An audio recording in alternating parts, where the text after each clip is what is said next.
Welcome back to the channel, Pokemaniacs.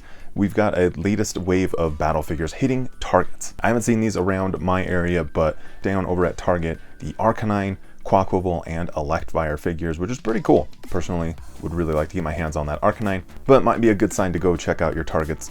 Maybe do some last-minute gift shopping for yourself. But it is unfortunate that we still have not seen Tyrantrum, Zeraora, or Golisopod on any of the shelves or listings, at least in the US. A lot of other countries have seen them, but just hasn't shown up in the US. I keep searching every day, like in the morning I'm doing searches, like trying to find them.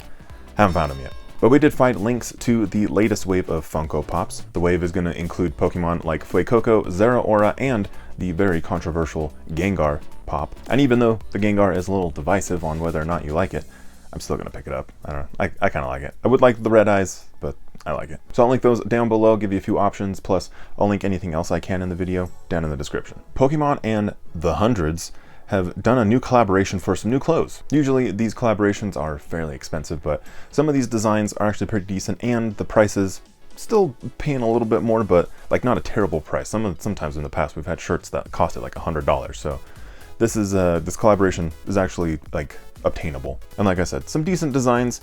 Maybe not exactly my style, but I think generally these are going to be some clothes that the youth will probably be into, because I'm that old that I call them the youth now. But let me know, do you even like when they do these collaborations with these clothes, or even some of these luxury items that they do? Do you even care about these things? Let me know down in the comments. Over at the English Pokemon Center, we got the Noivern pin that finally dropped. I tried to post it up as fast as I could. Sounds like we did get some wins. So stoked for you guys that were able to pick it up. My apologies if you were not able to pick it up. This one went super fast. Like, these pins usually go fast, but I mean, it's Noivern. Noivern is pretty cool. So congrats to you if you did get it. And if you didn't, hopefully you can find it at a decent price, like on the secondhand market. Good luck. We also had the shiny Rayquaza Sitting Cutie plushie that dropped last week. And man, that one was also a very stressful one. Like, I really wanted to pick up this plushie. I knew you guys were super stoked on it, so tried to post that one as quick as I could. And then as I film this, it's still in stock, which is good. They actually made some inventory of this thing. So if you haven't picked it up, it's still available. But again, we got lots of wins off of that post too. So like, it always feels good to like make sure you guys get like what you need out of these big drops. And we've got the Scarlet and Violet event. So if you've never had a shiny Rayquaza in your games, this is gonna be a really nice, easy time to go pick one up in the games. But if you are looking for more plushies, there was a big restock on Pokemon Center. So lots of fan favorites up there. There's like Froakie, Fennekin, lots of fan favorites. And in the past, for the 25th anniversary of Gold and Silver, they released the Gold and Silver Sheen Lugia and Ho-Oh. If you weren't into those, they did restock the original like plain normal colors. Not plain, I apologize. The regular colors of Ho-Oh and Lugia.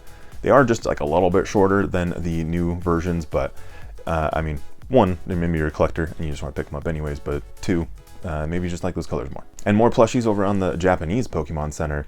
This is the Look At It line of plushies, and would you just look at it? Each of the plushies is carrying an item that they would just love to show you, which is super cute.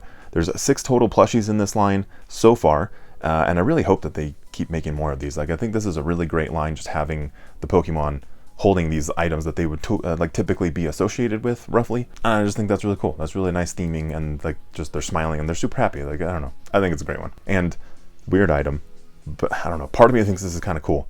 Maybe I'm crazy, let me know. This is a stackable Pikachu pencil. So you just have these like a little Pikachu figure things, you just stack them on top of each other, and it's like a little pencil.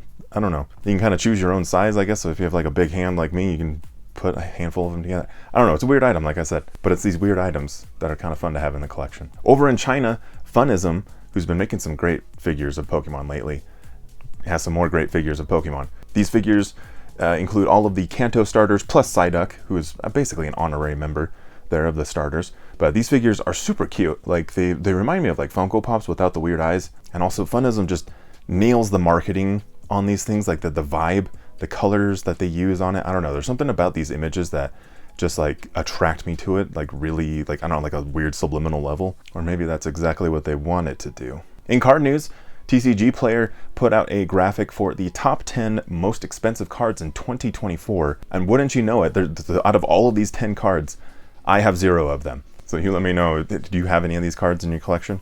The Pokemon TCG Pocket game has been downloaded over 60 million times. It's wild. And I know a bunch of you are part of that 60 million. Thanks for all the likes on the collections and all that stuff. Also, hit the like button on this video. But there's a new set coming out in the TCG Pocket game. This is the Mythical Island set, and it has a Mew on the packs. So I mean, it's gotta be good, right? There are some actually really cool cards popping up in here, like the blue supporter card. That seems like it'll be pretty useful. This new Vaporeon also looks great. I think this is one of the immersive cards, which I actually love that they do these. And this Dedenne card has like definitely gained like a stupid amount of popularity. I think it's a great card, but it's just crazy like how sometimes these cards just catch attention. And also what was very popular in the past was some of the Pokemon cards where it had the Pokemon and its trainer. Well, those cards are coming back. On the English TCG, we're going to be getting the Journey Together set coming out on March, specifically March 28th, with pre-release events happening March 15th through March 23rd. Some notable trainers in the set are going to be Iono, N, Lily, Stephen, and Marnie, but we've already had some cards leaked in some of the promotional content in the past, and I don't know, I think these cards super cool. I think in the past, like in the Sun and Moon era, I think they really nailed it with some of the art, but I love that these are coming back. So let me know, are you hyped on these cards? And then additionally, after that in the English set, we're gonna have that Glory of Team Rocket set come out sometime after that, probably like 3 months after that. And then even before those two sets happen, we've got Prismatic Evolutions. So already, I'm just gonna make the assumption that if you had financial stability on your New Year's resolutions card, we're just gonna go ahead and erase that one. I think it's out the window. And really weird announcement here.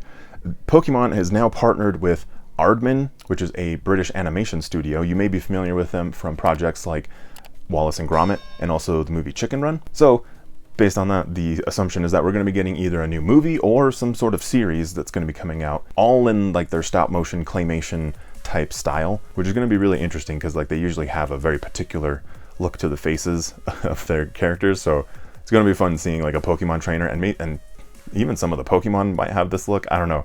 I'm very interested to see the style of how this comes out. The project will be releasing in 2027, so we got a little bit of time to wait for this one. But Pokemon has done pretty well lately with doing more like story-driven character type, like world-building type content. So I'm very intrigued with this. I doubt that this would be more like battle-focused, but we'll see.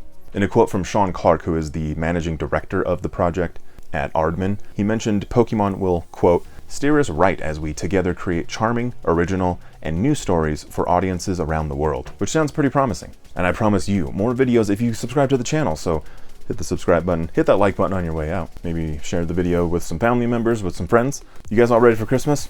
I hope so. Take care of each other out there, and I'll see you very soon on the next one.